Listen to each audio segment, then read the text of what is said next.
I don't think we're going to make it. Imagine hearing those words when your dream is already falling apart.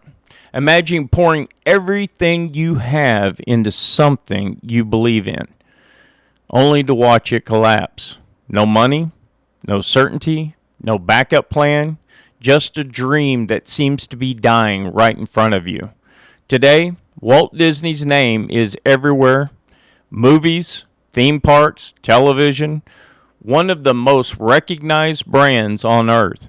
Children grow up with his characters. Adults build family traditions around the world he created. History remembers the empire. But that's not the story most people know. What history rarely talks about is the year Walt Disney lost almost everything. How a young animator went broke. How he was betrayed. How his company collapsed. And how he nearly became just another forgotten dreamer. This is Resilience Radio, Loopwired Daily Edition. I'm LeRoy Nellis, and today I want to tell you a story because before Walt Disney built a kingdom, he watched one burn to the ground. Long before Disneyland, long before Mickey Mouse, long before success, there was Kansas City. And there was a young man raising a dream nobody understood. Disney loved drawing, loved storytelling, loved animation at a time when animation wasn't respected, at a time when most people didn't believe it had a future, but Walt believed. The problem was, belief doesn't pay the bills. Not at first. His first company was called Laugh-O-Gram Studio, and for a brief moment, things looked promising. The company landed projects, employees were hired, dreams started feeling real. The future seemed close enough to touch. Then reality arrived. Customers didn't pay, money dried up, debt piled up, the business began sinking. And there is a special kind of fear that comes when you realize your dream is running out of time.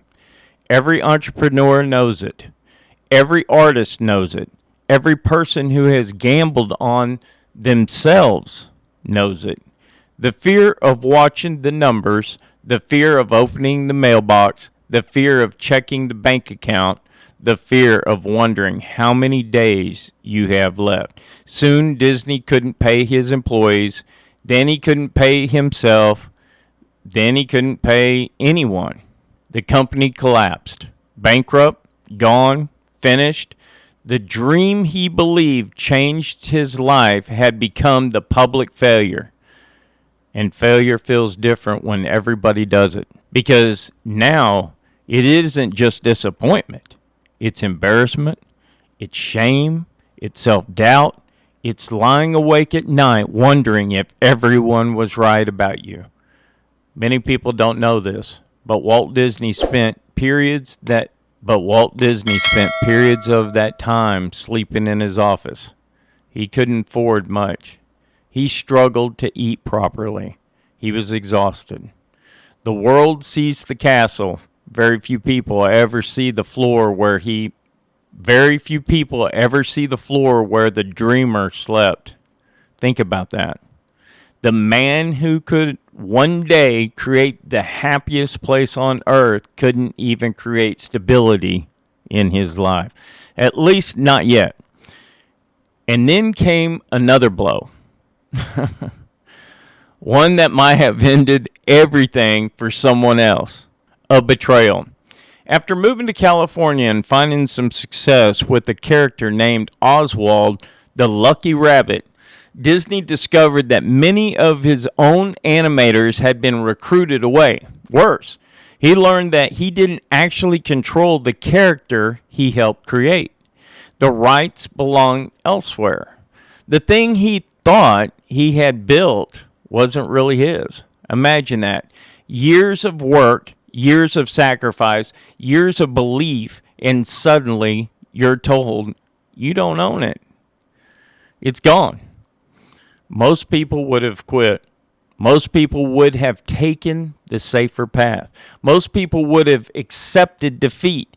And honestly, Who would blame them? How many times can a dream break before a person stops trying? That's the question Disney faced. Not in a boardroom, not on a stage, alone, with uncertainty, with fear, with failure, with no guarantee things would ever work. And that's where the turning point happened. Not with money, not with success, not with recognition, with a decision. A decision to keep creating, a decision to keep believing, a decision to build again from scratch. And on a train ride home, carrying the weight of everything he had ever lost, Disney began sketching ideas. One of those ideas would eventually become Small Mouse, a mouse nobody believed in, a mouse that would eventually become Mickey Mouse. And that's the part of the story that fascinates me. Because Mickey Mouse wasn't born from success. Mickey Mouse was born from loss, from failure, from bankruptcy, from disappointment, from starting over. The thing that nearly destroyed Walt Disney became the thing that changed his life.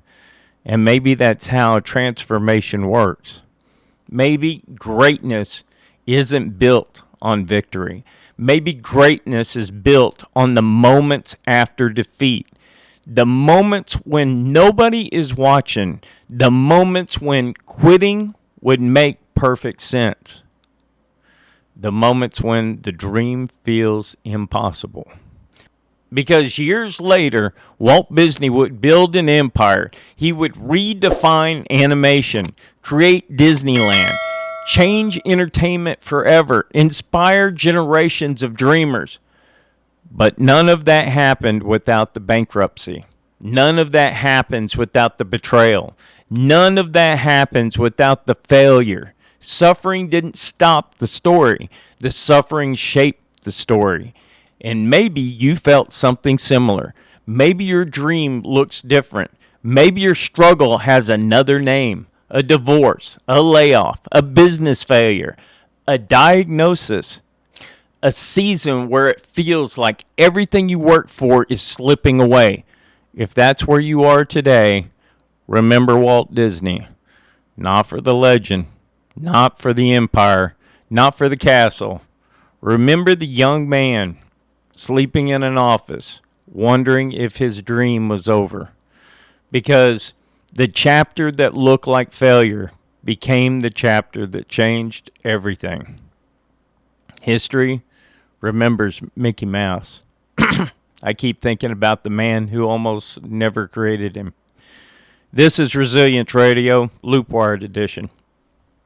I'm LeRoy Nellis, and remember, the thing that almost destroyed them became the thing that made them.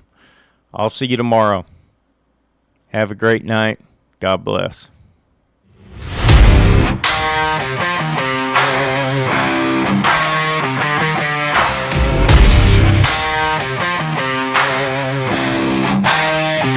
You pushed me down, thought I'd stay on the ground, counting me out like the numbers didn't matter. But pressure builds diamonds in the dark, and I've been sharpening my edge in the chatter. Every scar turned into strategy, every setback fueled my clarity. I took the hits, learned the game, turned my losses into flame. Now I'm coming back strong and you'll remember my name. I'm rising through the fire, breaking every wall you built around me. Heart's a battle drum, beating louder.